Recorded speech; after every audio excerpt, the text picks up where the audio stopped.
Mr. Will, thank you very, very much indeed for joining me on Zoom today for our chat. I do know that we've spoken before, although we've never met in person, and I do know, that's what I really was going to say, that you're a very, very accomplished guitarist. So I'm so honored to have the opportunity of having a chat with you today and to find out, I'm going to call this video Mr. Will's journey with amazing guitars, or Mr. Will's amazing journey with guitars, whichever you prefer. So they both sound fantastic. They do, don't they? It's all in the name, you see, Mr. Will. I love it. Just tell our viewers, please, how did you get involved in playing guitar? Well, when you sent me questions originally, I sort of thought back, to how I got started and everything, and it's really quite telling. I can't remember a time when I didn't play guitar. That's how far back it went when I started. I had classical lessons when I was about 8 years old, maybe before then. So I've always had a guitar in my life, So really, as a little child, if you like. So it's always been really normal to me to have just a guitar on hand, which I think is important to bring up, because it's different if you come to the guitar as a teenager or as an adult. You're taking on something that isn't part of who you are, I think. Whereas me, I can't remember ever not playing the guitar, if that makes sense. Yeah, absolutely. I totally I understand that. Well, I learned when I was 12, but that doesn't matter. We're here to talk about you. So you had classical guitar lessons then? Yes. Yeah. So that set you off on the right road. So did you learn to read the music and find the notes on the neck? Yeah. And so therefore you had to play by numbers if you want, or if it was written on the paper, you could find it on the neck and you could play it. Yeah, I mean, that's very, I mean, at the time, I think as well, if you think when that was, classical, if you wanted a guitar teacher, really it was only classical that was available. Well, now you can go on YouTube and someone will give instructions, people like me. But back then, there was really only one formal type of teaching, and that was classical. So, my mother chose that. She was a strong believer in music, as was, my pops. So they're like, great, that's the teachers who we can find a classical one. So it was by just what's in the environment, really. But yes, the classical style is all about reading the notation and interpreting it as a player. So as well as passing all the exams that you have to do that for, that's part of the language of that style, well before you had access to recording devices, that was how they recorded the music. If you think someone in Germany has written this music, there's no tape recorders, so they write it down, and then you get the score, go find a player that could read it, and that's how you got to hear the music. So it stretches way back. So yeah, that's part of the style of classical guitar, classical music, is the recording is the written notation. So how long was it before you were, how can I put this, playing comfortably and in demand, and people would say, can you come along, can you play this? And how did you make your way into the world of professional guitarists? Yeah, it's a tricky one, because I don't quite know. And I'm not being like mysterious. I had a thing, I thought, when did that happen? And I really can't remember. When people say professional guitarists as well, I always think of either session players. I know I do some of those, but ones who are fully booked to be in the studio, or if you go out to tribute bands or you're on a cruise, I always look at those as the professional guitarists, if you get me. Like the people who you can call up and they'll play anything. And I'm not quite like that. I have things that I'm good at and things I really just can't even get started on. But in terms of being in demand, it's been a while. Probably when I was early to mid 20s, and the internet was a really huge help, because that could connect me to people, and the sort of styles I play aren't the mainstream ones. So finding access to the right channels to learn and get in touch with the right people that really all came about the internet. So probably 1998 was when things first started to roll on that. And yeah, start making a name, finding people in the style that, you know, I like to play, the styles that I like to play, my heroes even. Been very honored to play with so many, and things just sort of developed from there. So it's quite a vague answer, I know, but that's kind of how it progressed. Drop some names for us then, come on. Okay, well, a lot of the names, unless you're into the styles, probably aren't jump off the page names, but from Africa, the Congo, Lokasa Yambongo. Now that guy is responsible for pretty much all the when you think African guitar, usually the way it sounds, the style of music, all usually from him.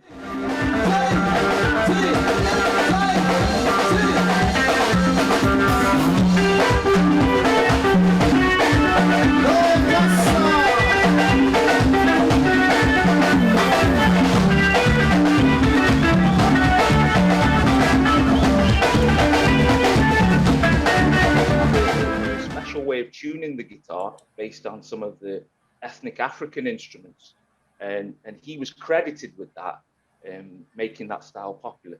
So I got to play with him, I got to record with him, meet him, and just sort of be around and absorb, you know, what he's about. Tuck Andrews is one of my current mentors, and that's the whole finger style thing on an archtop, where you try and be the whole band on the guitar to back a singer. My style has become one of sort of being the one-man band, or the one-man orchestra. So I'm doing a lot of independent bass lines while I'm walking chords, as well as various kind of percussive things. You'll hear this kind of undercurrent in my playing all the time.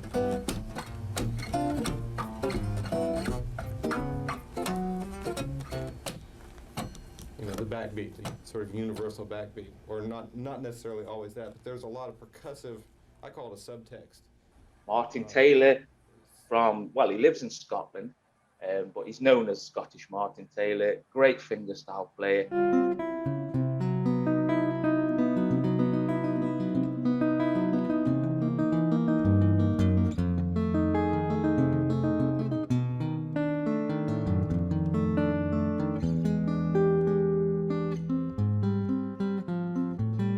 Again, another guy I've had a chance to study with, speak to, and learn from. They're my main three, I'd say, the main trinity of guitarists, though I've met so many others that all inspire me as well. So did you drift into that genre of music, or were you sort of finding did you hear something and thought, this is where I want to be? Or I know I'm asking you two questions here, so I don't like asking closed questions where it's a yes or a no answer. Okay, yeah. But what I'm trying to say is, with so much music around in the 90s, you know, you could have gone down any genre of music, but you've really gone outside the box with what you do. And I say, you know, brilliant, because obviously not many of you in that box, really. So how did you find your way there, please? Again, the internet was quite new. It just all kind of hit me at the right time. And the band, the spin, there's lots of things that in my life I've heard, just like you said, and it's made me want to play, to be a guitar player, or to take what I'm doing further, giving me that sort of drive to sit and just do what is needed to achieve it. But a band called the Spin Doctors had huge hits in the 90s, and the bass player, Mark White, had put his email on the back of one of the CDs.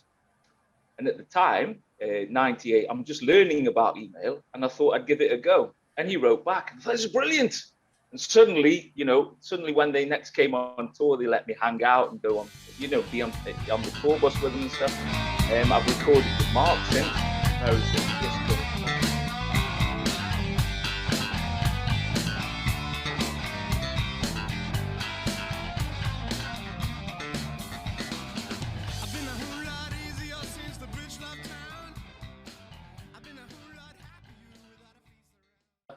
I've recorded with Mark since. He's a very sort of disco and funk player. Can I hear it? Is that the one I played? No. Ah, okay, sorry. My hearing must just be going. Yeah, okay.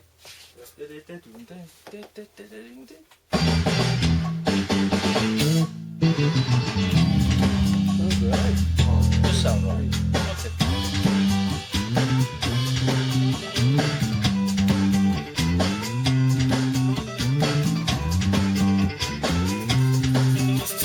Let's do it again. Now I know exactly where I'm coming in at.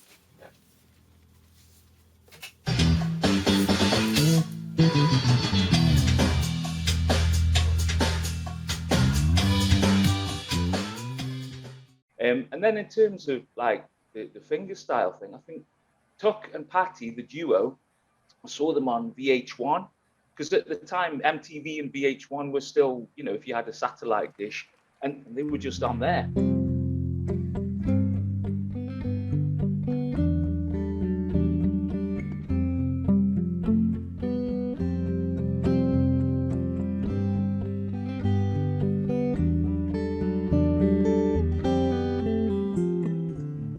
Lying in my bed, I hear the clock tick and think of you.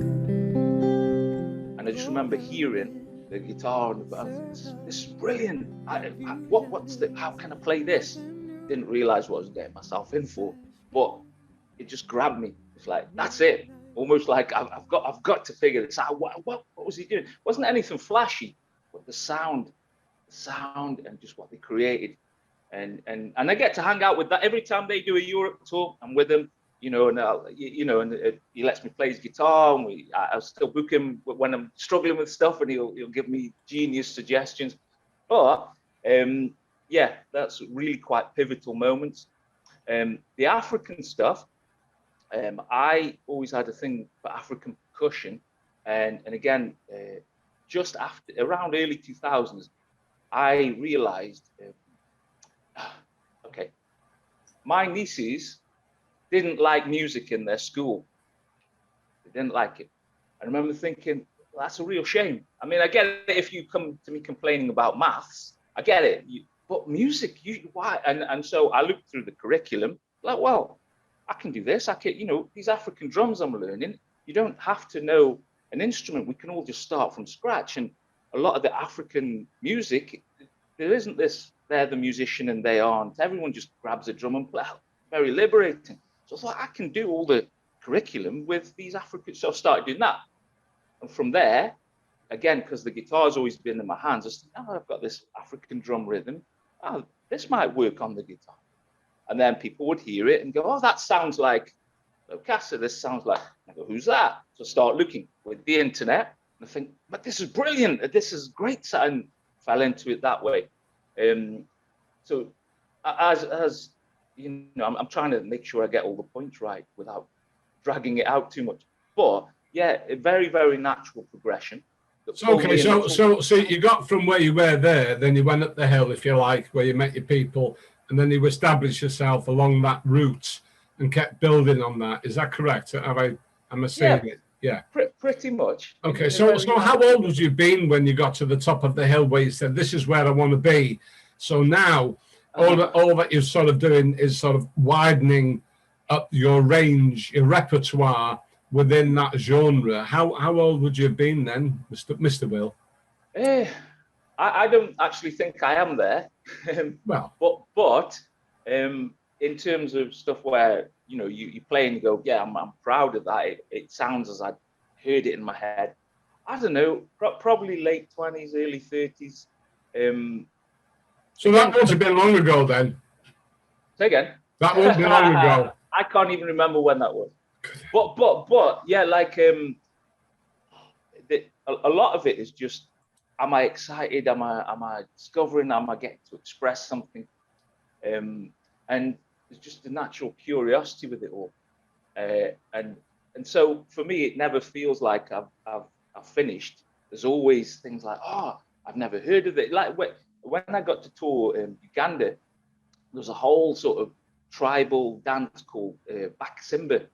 very traditional, but a lot of the artists were then picking up because now they got access to modern Western instruments. So I got asked to play guitar for bands there. And I thought, brilliant, they've got this Baximba rhythm and all this. I wonder what the guitar lines are that they've got. No guitarist ever done it. So it's like, right, I've got to almost create something that works with this African traditional dance, because the Ugandans will know it's a language. So if I don't get it right, or I just blaze in with what I know from classical and rock, but it may be in time, but it won't be correct. Like it won't be, you know, just because you can play something in time doesn't mean it's heavy metal. It has to fit with the languages that those bands speak, and that's the same there. But the challenge was there's no Baximba guitar players, or none that I could find. So it's like, right, I better learn this language, and I'd better, you know, make something that works. So, you know, the first couple of weeks of doing those shows in the venues, I'm looking around going, do I understand what I'm playing? Are they dancing? You know, are the people? Everyone enjoys it. So mission accomplished, if you like, but still incredibly new. And that attracts me to sort of create something where that people haven't tried before, maybe, or, you know, just contribute, bring it into the modern age, but still respect the whole art form. You know what I mean? So that excites me a lot. What was the question? I think it's good that you're excited, because I play guitar nowhere near your level, but you know, some music does it for me. I like blues, I like country and western, I like standard pop, you know, and yet, but some of the stuff that Cream would have done, or maybe not Clapton, but maybe do you know, it's terrible when you can't remember people's names. Jimi Hendrix and some of, you know, and you know, some of those really way out. Perhaps some people might think, well, they're not that way out, but they were sort of off the mainstream for me. And so, you know, you've really found your own niche, and that's but it's enjoying what you do. I think that's the most important thing. And if you find a niche or a sound or a system, if I can use that word, system, because I think it's our playing, there is an element of system about it. If you can live and enjoy that, then I think that's amazing. I think that's absolutely fabulous. It's passion. And you know, like this weekend, I think you caught me. I had Bruce from Zimbabwe here recording his album again, and it's sort of new style. And I think you caught me after it'd been like, we've done about 30 hours. So at that point, if you ask me, am I enjoying myself? It's like, no, make this stop. But you know what you're working towards is something that, you know, is worth that time, that, you know, that effort. So I think enjoyment is right, but not right after 30 hours where you've just been imprisoned with the sound that you're creating. But it is worth it, I think is what I mean. It's the same as doing a live gig, and you've done your gig, you maybe done 2.5 hours.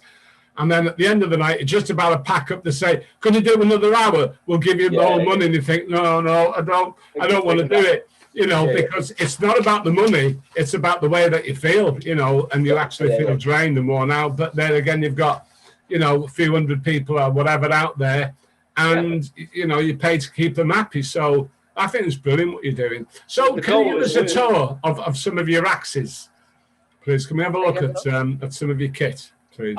Well, when you asked me some of my guitars, I thought, I'm not a guitar collector. You know what? I used to see some of these vast collections. And I thought, and then I went, I could show him that one. That one's a good one. And then I realized I'm going to have to limit it, and I am actually a guitar hoarder without realizing.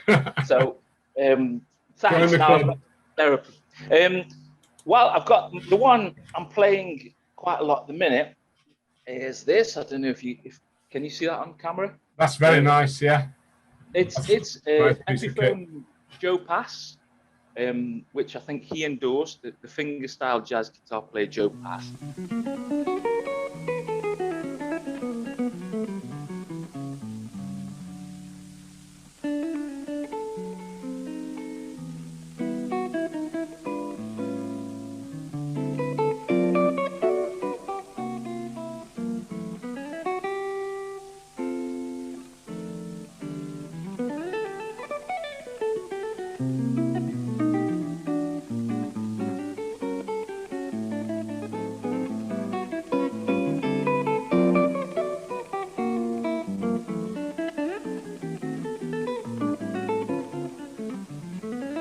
very affordable guitar. So it's not like some premium, mortgage your house type guitar. But I had the bridge here is replaced with a piezo, an acoustic pickup. It's been rewired, so I don't know if you can see I've got two outputs. Got that? You can So see I can that, either yeah. send the acoustic sound to an acoustic amp and the humbuckers to a different.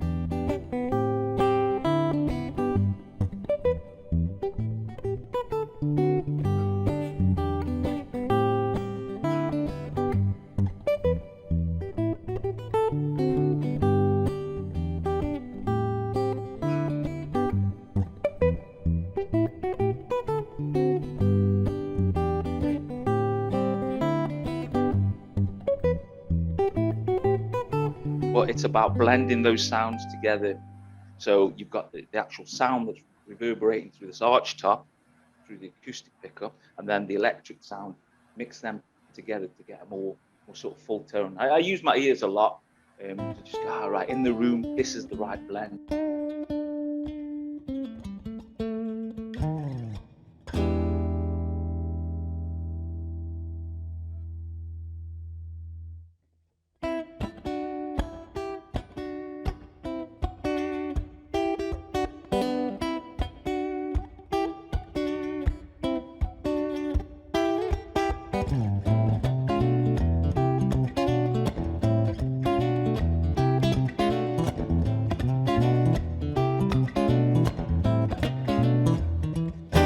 It's a marvelous night for a moon dance with the stars up above in your eyes. A fantabulous night to make romance beneath the cover of October skies. And this is the main guitar. I'll just play the whole band on the guitar. I think bass lines, harmonies, and if there's no single lead lines, melodies, top strings.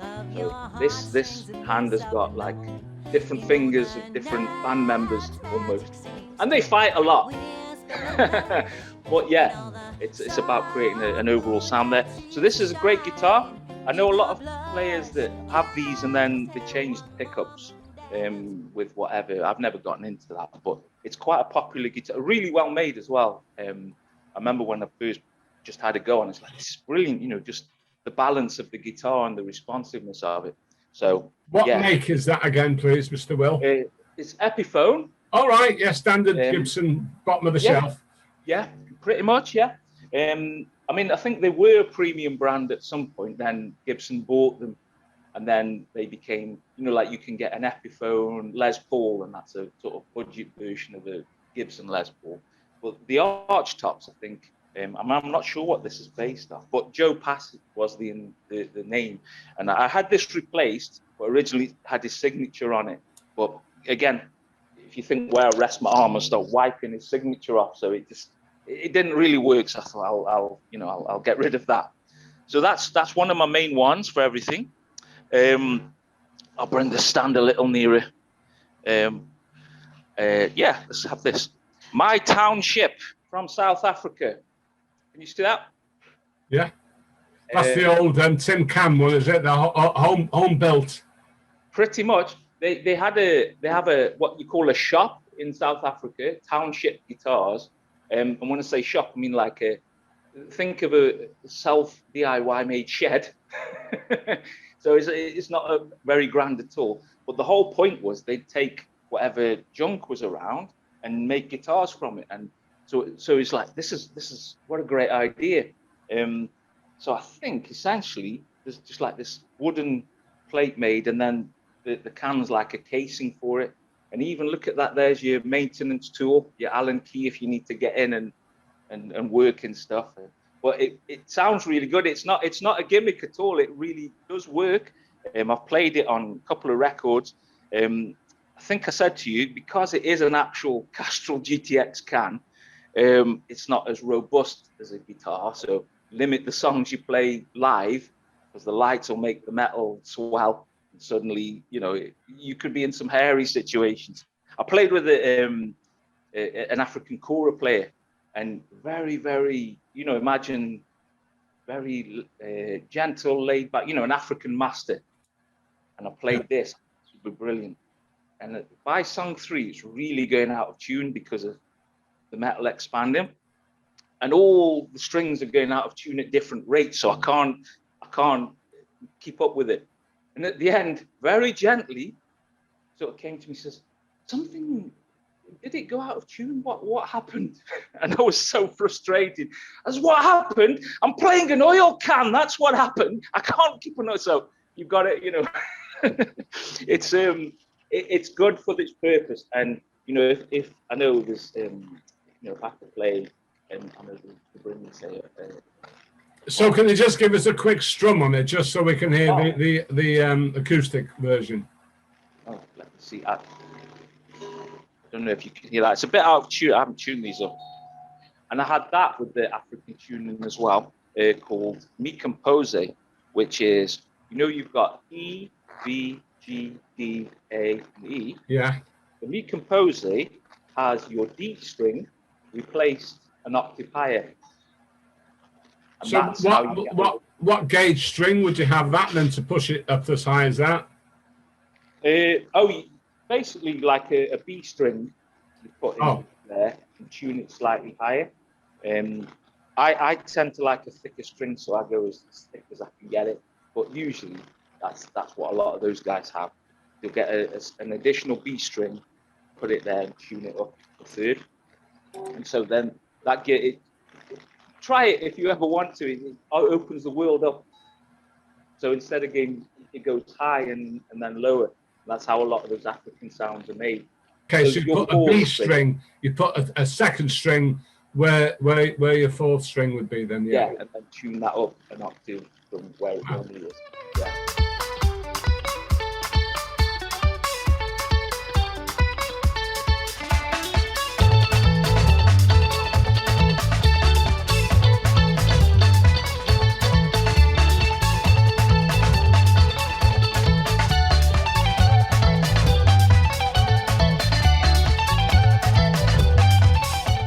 Great guitar, and if I know the theatre we're at, they're gonna, you know, we do a matinee and there's like school kids coming, I'll always try and play this, not for the novelty and how it looks, but to sort of show, look, they've made a guitar out of junk. You know, you don't need to go and spend all your money. Just get something that you like and play it. Make some sound. If it makes a sound and it's competently built, which this is, you can play it. So it's quite a good spirit point there, you know. Struggle with what you've got, but this is great. And Township is the name of the company. Music is really what makes me wake up every day, to combine being a musician and making an instrument that makes music. It's what I always think I wanted to do. I've sold a number of guitars to a lot of famous musicians and actors. They are kind of funny looking electrical guitars that has a body of an oil can. The idea started from poor origins, farms, townships. These days the oil companies bring their oil in plastics. But when I was young, it was in cans. So almost every township kid would play around with cans, which was mainly... There's ones made out of like old tires and all sorts. So, you know, it's great. It's brilliant, that. South Africa. Then here, let's have a look. Here's my workhorse Strat. This is what I'll play on most things. The normal Fender Strat. Single coils. I like, you know me, I like the phasing sound and everything.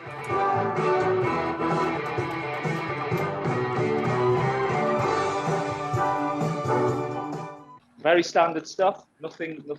I'm not a boutique player by any means. Standard tuning. Yeah. Everyone knows what a Strat is. So what weight strings have you got on there? 12s, 14s, or? I'm not sure. I think 12s, but I'm not sure. I don't. I showed you pictures of the guitar doc who maintains my guitars and stuff, and so generally you'll be like my doctor as well. And I'll be saying, look, when I'm playing, I'm ripping the string off the fretboard, or they say, I'll just change. So it's probably different. There's not one. He's probably sorted me a custom set based on what I've told him with different gauges. So I tend to find a top E a bit too thin on every set. So usually I'll have a heavier gauge top string, maybe top 2 strings in fact, just because the way my hand works, by the time you get in here, I've got a lot more pull, especially if I'm getting excited at the show. I've got a lot more pull at this part. I've not got a plectrum to be very even. So my hand's quite, there's a lot more that can go wrong, a lot more variation. So usually I'll set the top strings a bit heavier so that I can lay into things a little more. So is it similar to chicken picking at all, or is it a different technique again? I've heard of chicken picking. I'm not quite sure what that is. But you pull the string up and snap it back so that it... Oh, I see. Let me clarify exactly what chicken picking really is. Hey,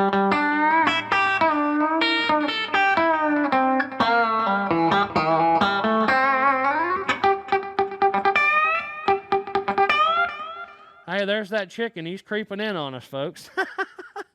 No, I'll pull it across, but it's just, again, my thumb has got this sort of tendon and knuckle.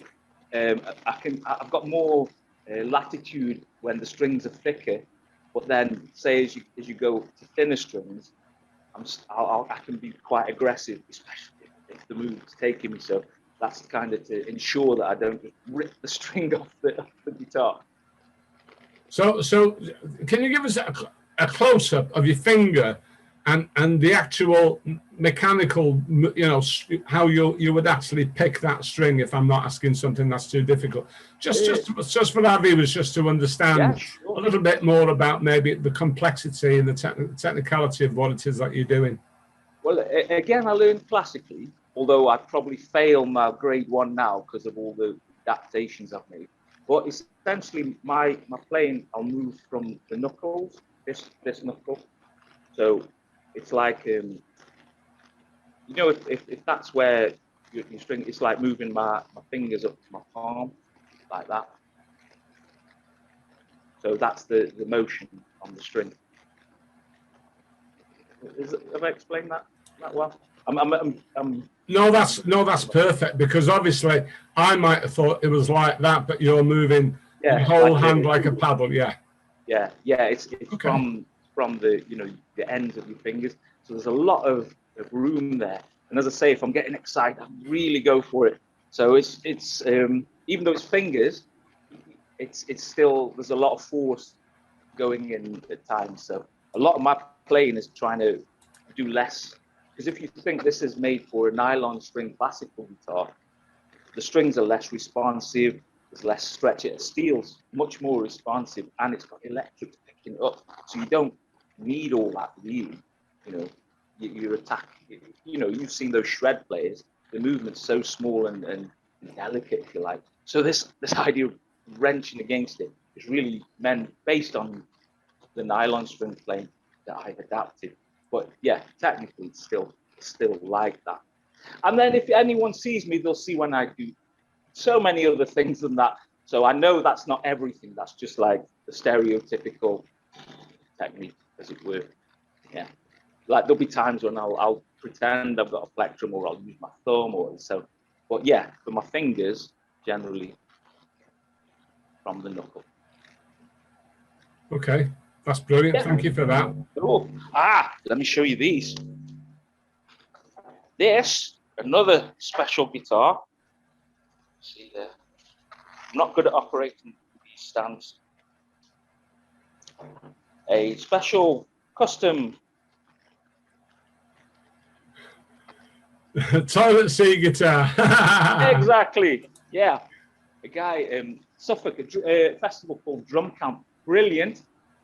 Some of my best moments playing there. But also, what they were known for, I think, since early 2000s, was a lot of African artists. That was their first show at this festival.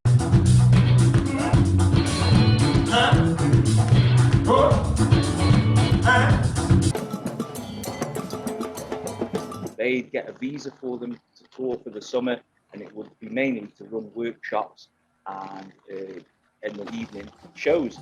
And I was there, I was playing, and I just, there's all campfires all week. Just heard guitar, I'll go check that out. guy, Mr. Gareth Knight, was playing one. He built them out of, again, whatever he found, but he got this vision for the smelly caster or whatever he called it. And I said, oh, can you make me one? So he had to find, he's very particular about his electrics and his wood and the neck he wanted. So I had to wait for him to source the parts. I think the toilet seat's pretty generic, and that's all wired together. And I played it, and it works great. Smelly caster, I love that. Smelly caster, yeah.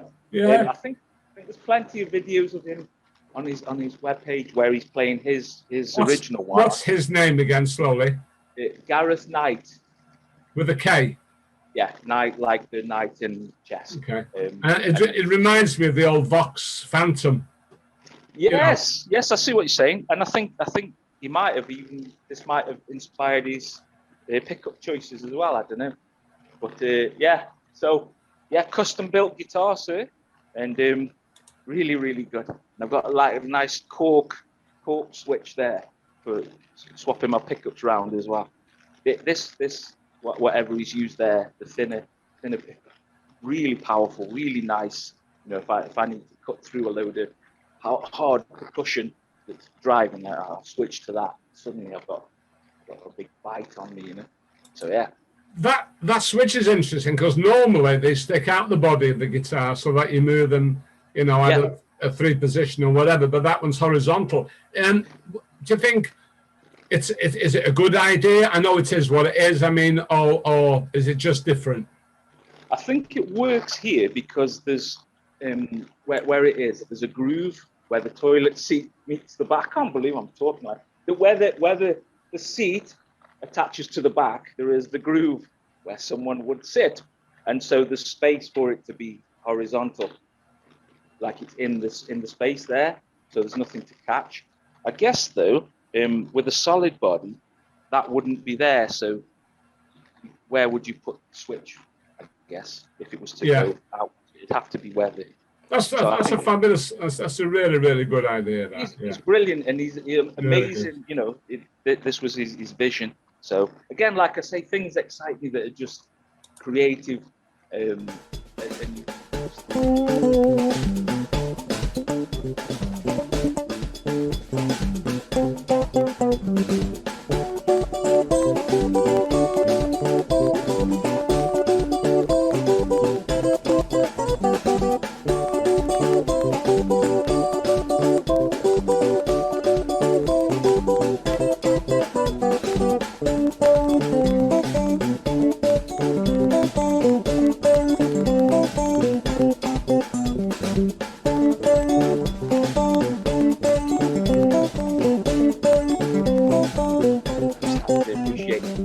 Didgeridoo player as well, and flute. He had a very strong passion for Native American flute playing. Oh, it's so good. But yeah, so I'm really lucky to have these. And again, when I'm recording stuff, I'll just pick what they like my tools. So it's like, the sound of that, I'll use that here. So that's what sort of governs my choices. And then my recent one, which I think you've seen, is my St. George Cross Epiphone again.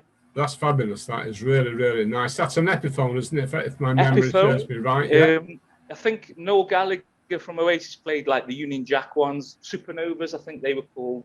He made those ones famous. These aren't quite as famous, but I think 2006, this artist, Mark Joseph, it was a World Cup year, and so he was sort of commissioned to play this guitar as the England's soccer anthem for the World Cup. And I remember, I thought, there's only 40 of these ever made. It was a very limited run. So inside the serial number, there's no serial number, there's just, it says number 13. I've got number 13 of 40 that were made. There's 41, he's got the first one, and then 40 more after that. So I've always wanted one of these, and it's a work of art, really. You know what I mean? Like based on a 335. Yeah, I was going to say it's the standard 335. Yeah. Yeah, but great guitar. Sounds of it just very versatile as well. And again, these sorts of guitars can take my hand a little more. I have to really watch myself on Strats, but these are a bit more. There's a bit more substance to them, so I can be a bit more less restrained. Yeah, I mean, BB King produced some great sounds on the Gibson equivalent of that. I mean, at the end of the day, it doesn't matter how much you pay for the guitar. It's just a steel string stretched between 2 points. I mean, the rest of it is perceived value and obviously cosmetics. And well, I mean, just as to illustrate, like I say, the Supernova, which is Noel Gallagher's one, I know, probably 10 times the price of this. It's the same guitar, just with a different design on the front. And the fact that Noel Gallagher played it, so now market demand has driven it. And I get it, but as a guitar, there's no difference. So you're totally right with what you're saying. But yeah, so I'm very happy to have one of these. And I'll never let any of these guitars go, because they mean more than just, like owning something. They're like my kind of craft. And this, again, another style Strat guitar. I don't know if you can see the headstock there. Oh yeah. Which yeah. What make is that? This is an RJ guitar from the Philippines. My mother's from the Philippines, so I have a big connection there. And when we went, I think it was 2005, I'd heard that this player who was known in the Philippines called RJ had sort of opened a line of guitars. So I thought, wow, I'll get one. I'll support the economy there, and I'll have a link to this player. I didn't think I'd play it though, because I thought, I'm not going really. I'm going just to support. But this is a really good guitar. I think they were sort of aiming at, like your Squire Strat kind of level. So it was kind of based. It's like a Fender copy, obviously. And is it a shorter neck, a shorter scale length? No, it's basically the same as the Fender Strat, but to make it RJ, I don't know if you can see there. This is, you've got your Fender Strat. This is the RJ Strut, which I think is amazing. This is a strut guitar.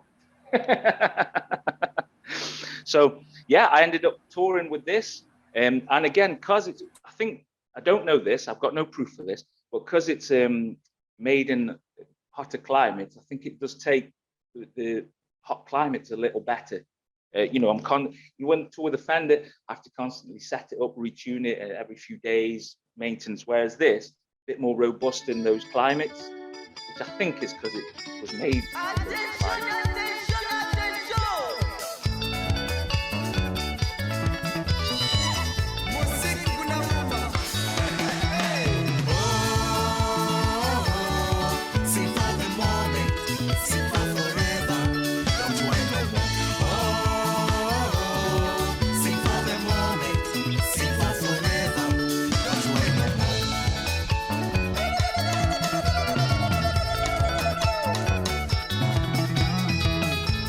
A great guitar, and a total surprise was that, my motivation for getting it was just to sort of say, I've got some connection to the lineage, but played it a lot.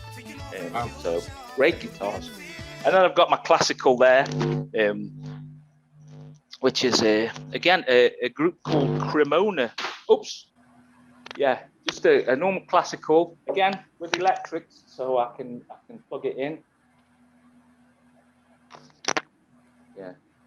What's that around the bottom? What's that bit on the there? Oh, this. Yeah. I forgot the name of it. A guitarist, an amazing classical guitarist called Brandon Acker. He recommended these.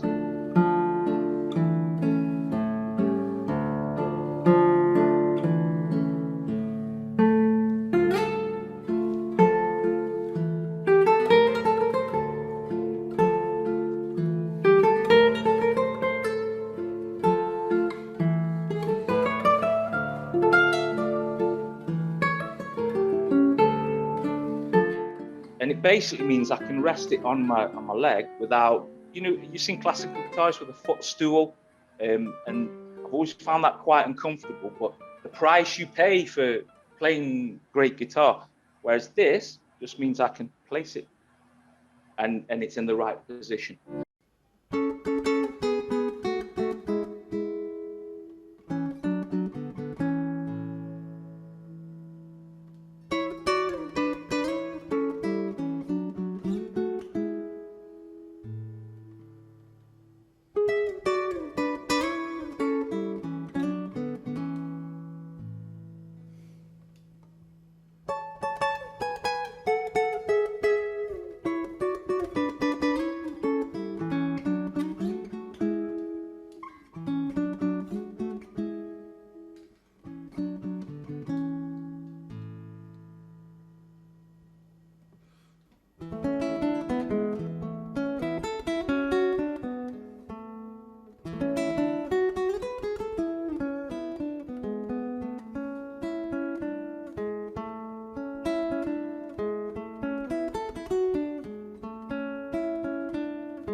Well, not what it's called. you don't have a strap on that then to put it in the position. With a classical, I'll sit with it, yeah. And if you go and watch most classical players, they'll sit and they'll play. And often, a lot of them won't like to go through a PA or any speakers. It'll be like, you've got to be quiet and listen. I think my favourite player is John Williams in that style. Oh, yeah. Yeah, and he's probably my first guitar hero. Yeah, John Williams, yeah. Yeah, because he was playing classical guitar and that's what I was playing. So he'll have mics and he's a little less fussy, but you know the conservatoire, the proper like traditionally that it'll be like, we don't care if there's 2,000 people, you got to be quiet because the guitar sounds like this in this room. That's it.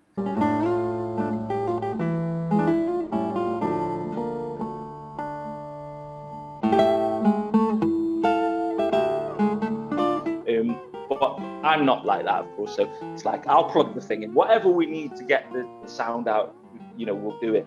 But yeah, I have forgotten what this is called. I'm so sorry. But I do recommend them. And you can adjust it. There's the screws. So just suction things that attach to the guitar. So I can pull that off if I need to. It's not fixed. You don't have to drill anything. But then this is just a support set to the way that I place it on my knee in the right position. So I don't have to use a footstool or cushions or anything like that. Because usually when I do stuff in classical style, I come away and I have to go stretch my hip afterwards, and it's like, that's the music, take it, that's what it takes. But with this invention, it's in place and I can just adjust it to what I need. So yeah, great guitar, Cremona.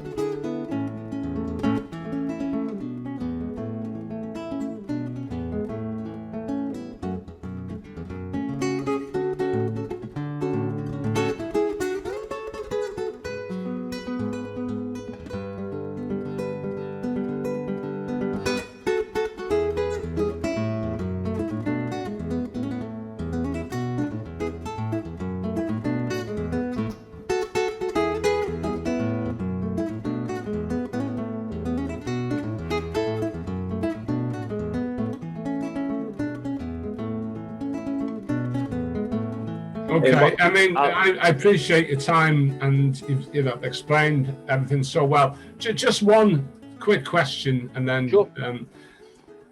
Most guitarists, I use amplification, and I've got some effects which I like. What's your requirement in terms of effects or amplification when you go on a gig? Do you go self-contained, or do you just go via the PA with a monitor? How do you work? It's really different depending on what I'm doing. If you give me my ideal situation, I have a Roland JC 120, which I love the sound of.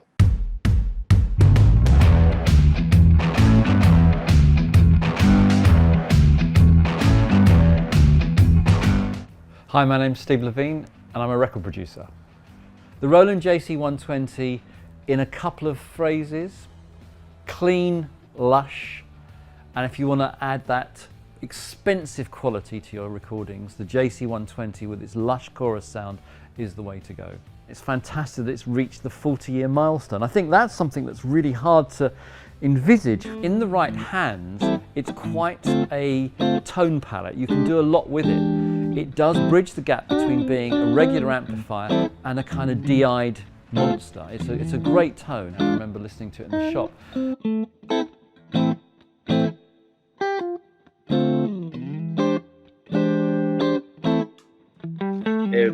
I always wanted one when I was a kid, but I didn't have the money. I'm a 12 years old. I don't have the money for one of these great Roland JC amps. And then by the time I'm old enough, they start making them. I can't get the things. So it's only been since again eBay and the internet, people starting to sell them, and I managed to get one. So that's my amp of choice for all the African sounds and anything that's like those Strat guitars. It's solid state, so it's not like everyone likes valves, but I like the sound of whatever they did. It just worked for what I like. I mean, at the end of the day, my background is electronics, and I understand how amplifiers work. And the one thing about when valves were there was always what they call third and fifth harmonic distortion. But we know that the third and the fifth is the triad in a standard major chord. That's right. But they didn't like the third and the fifth. And so when transistors came out, they said, oh, great, no more harmonic distortion, and we're going to get rid of it. Yeah. And then somebody says, oh, you can't beat the sound of tubes. I hate the word tubes. They're valves everywhere. I wondered what those were. I can't tell the difference, and I defy anybody to tell the difference by the time you've got your pedal board and you've got all your effects going through, and you're going to tell me that some geezer out there can tell you whether it's a valve amp or a transistor solid state. I'm sorry, but you know, you've got to be a real geek. And I'm not saying anything unkind, but I can't tell. I just either like it or I don't like it, and that's the end of the day. I can tell. Okay, all right. Well, there you go then. Fine.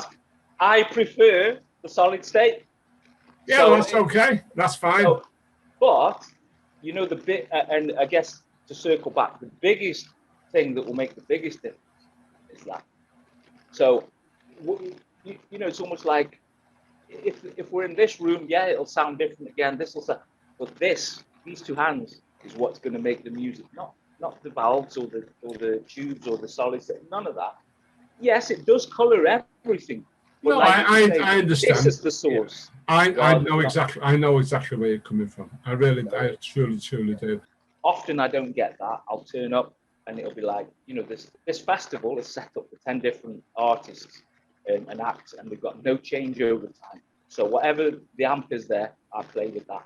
And you know, it's like, yeah, I could demand that I get my sound, but it's like, for what it's going to take them to tear stages down, put it up. There's all these people who paid the wait. It's like, it's still me playing. So you just go out there, just plug in, and just get on with it then. Yeah. And so, I mean, I have a pedal board.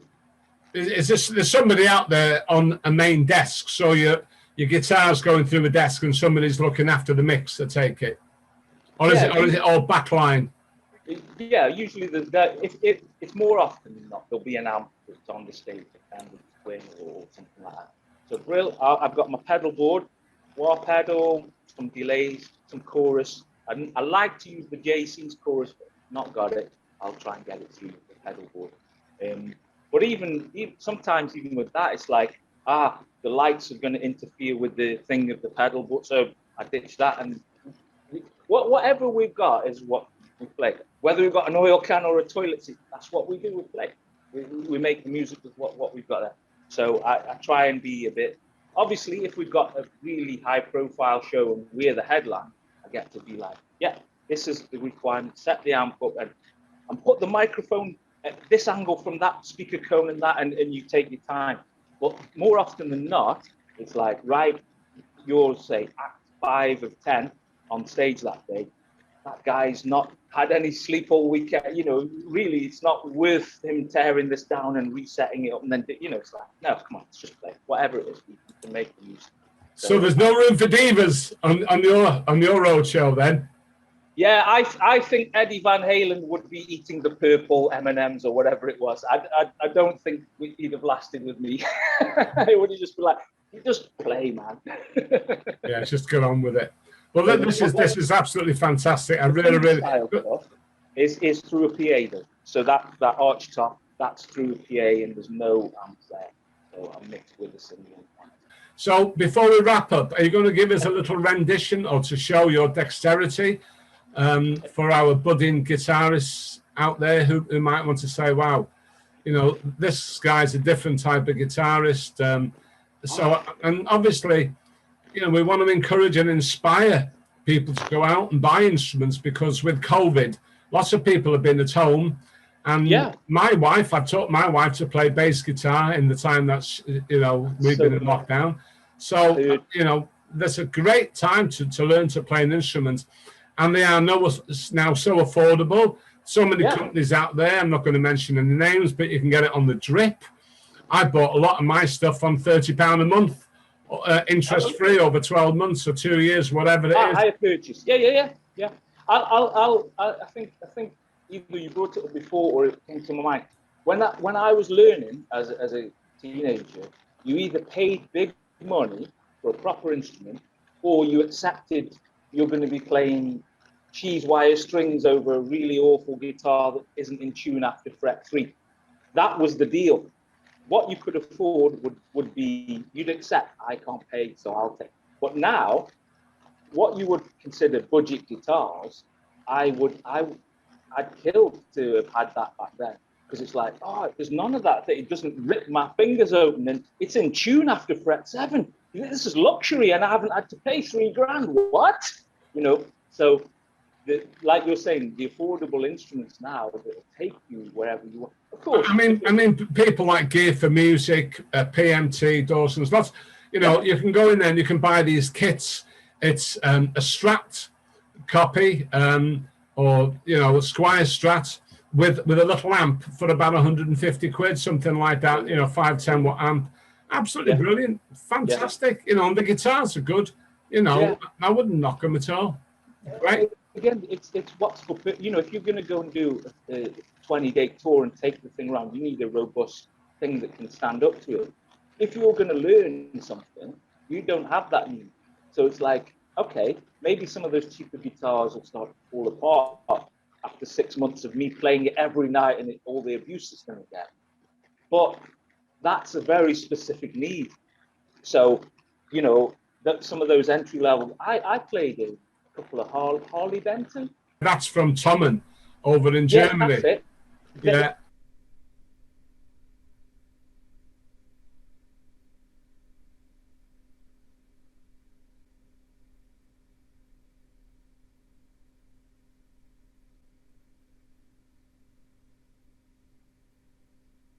You don't have a bad option now. I think is what you just said. It's like there's nothing that's going to make it hard to learn, or that you couldn't even get. If you like the Harley Benton, I'd never heard of them. It looked great. I played it, sounded fantastic. A bit of messing about. There's a sound. I'd have recorded with that, and no problem. I was very impressed. And then they said it's whatever price. It was like, my God, you know, that's like, yeah, you buy the whole store. They're great guitars. So I'm a big fan. I'm with you. Some of those what you consider entry. Don't be put off by lower prices. I think guitar manufacturing has come on such a way since I was trying to find guitars to learn on, and the rest. Really, you can't go wrong. You really can't. Mr. Will, thank you so much for giving up this valuable time. I know you're a busy man, and we could have talked a lot more about your recording studio at home and the people that you come through your door, and I'm sure we will in the future. And I want to thank those people who have stayed right the way through to watch this, because there's a lot more to come. But thank you very, very much indeed for giving up your time today and being with us. I really appreciate it. Thanks for all the questions. It's great, and the more people playing guitar, the better. Seriously, it's made such a difference in my life. And you know, great joy. So definitely, if you're in two minds, just get a guitar, just get started. Send me questions, I'll help you. Just whatever, let's just play. Yeah. Thank you very, very much. Okay, we'll see you again. Bye now.